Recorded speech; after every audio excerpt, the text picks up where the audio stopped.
Hello সবাই, স্বাগতম আরো একটি নতুন ভিডিওতে। আজকে আমরা আসছি লন্ডনের অদূরে ফ্রান্সের নিকটবর্তী ফক্সটন সি বিচে। আমাদের সাথেই থাকুন এবং উপভোগ করুন। এখানে এসে সত্যি মনটা ভালো হয়ে যায়।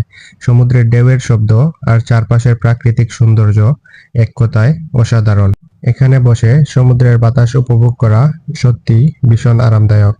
এখানে বসে বিশাল সমুদ্রের সৌন্দর্য উপভোগ করা সত্যি এক অনন্য অভিজ্ঞতা। এই জায়গাটা ফটোগ্রাফি আর রিল্যাক্সেশনের জন্য দারুণ উপযুক্ত। লন্ডনের ব্যস্ত লাইফে হাঁপিয়ে যাওয়ার পর কিছুটা সময় এই খোলা সমুদ্রে আপনাকে একদম রিল্যাক্স করে দিতে পারে নতুন উদ্যমে ফিরে যাওয়ার অনুপ্রেরণা। এখানে এসে সাগরের বিশালতা উপভোগ করা যায়।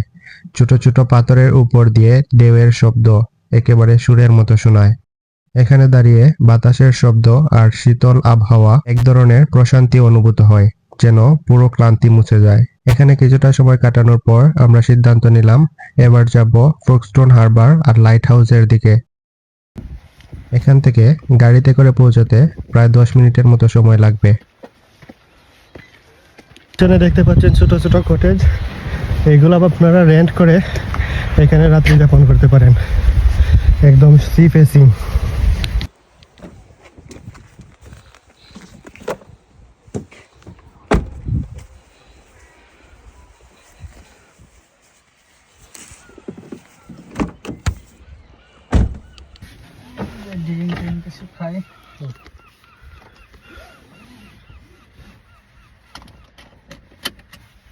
চলো।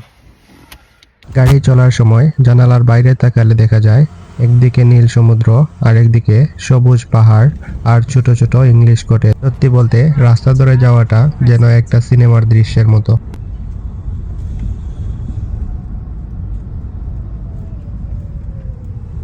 Then turn left onto Dover Road.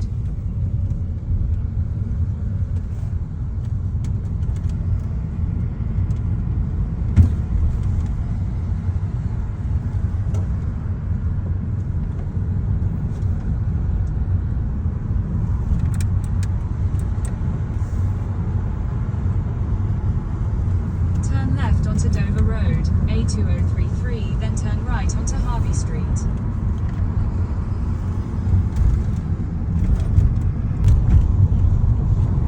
আমরা প্রায় চলে এসেছি ফোকস্টোন হারবারে। জায়গাটা একেবারে প্রাণবন্ত। এখানে দাঁড়িয়ে চারপাশে তাকালে দেখা যায় অনেক ছোট ছোট নৌকা জলে ভেসে আছে। পরিবেশটা বেশ শান্ত, আবার সুন্দরভাবে সাজানো।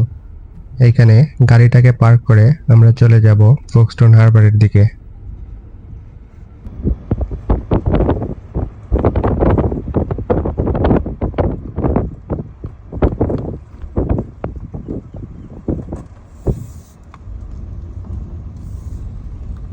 Head south.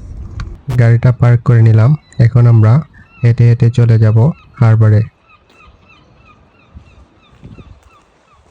এখানে অনেকগুলো ছোট ছোট ফুড স্টল রয়েছে, যেখান থেকে খাবার কিনে এখানে সমুদ্রের সামনে উপভোগ করা যায়। আজকে মানুষের ভিড় কম থাকায় কিছু সংখ্যক দোকান আগেই বন্ধ করে দেওয়া হয়েছে। এখানে বাতাসটা এত বেশি যে আসলে সামনে আগাতে অনেক কষ্ট হচ্ছিল। আমরা এখন আছি ফোকস্টোন হারবারে। স্টেশনের মতো, বাট আসলে কিন্তু স্টেশন না।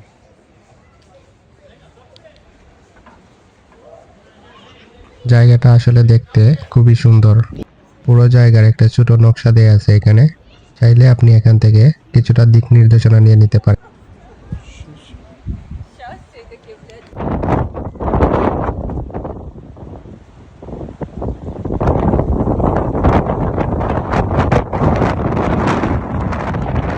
এখানে একটু ঘোরাফেরা করে চলে যাব আমরা লাইট হাউসের দিকে।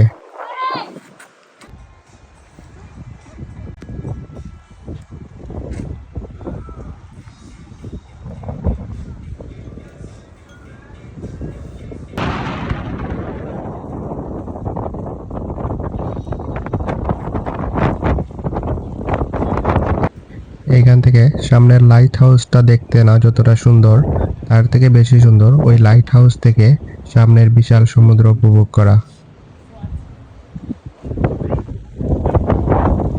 ফোকস্টোনে আসলে আর এই দুইটা জায়গা না দেখলে ভ্রমণ অসম্পূর্ণ থেকে যাবে।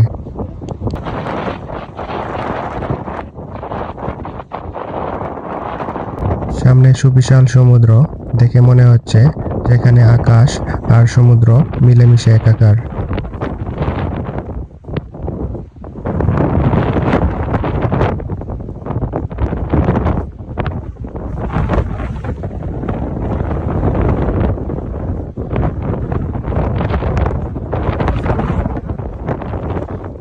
এখানে এসে দেখতে পেলাম কিছু সংখ্যক লোক ফিশিং রড দিয়ে মাছ ধরছে। কথা বলে জানতে পারলাম ওদের মধ্যে দুজন ছিল বাঙালি। কথা বলে জানতে পারলাম যে ওইখানে মাছ ধরাটা একদম ফ্রি, কোনো রেজিস্ট্রেশন বা লাইসেন্সেরও দরকার হয় না।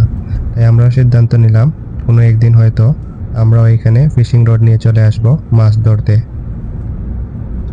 In a quarter of a mile, use the left lane to take the M20 slip road to London. এখন আমাদের ফেরার সময় একটি সুন্দর দিন কাটালাম।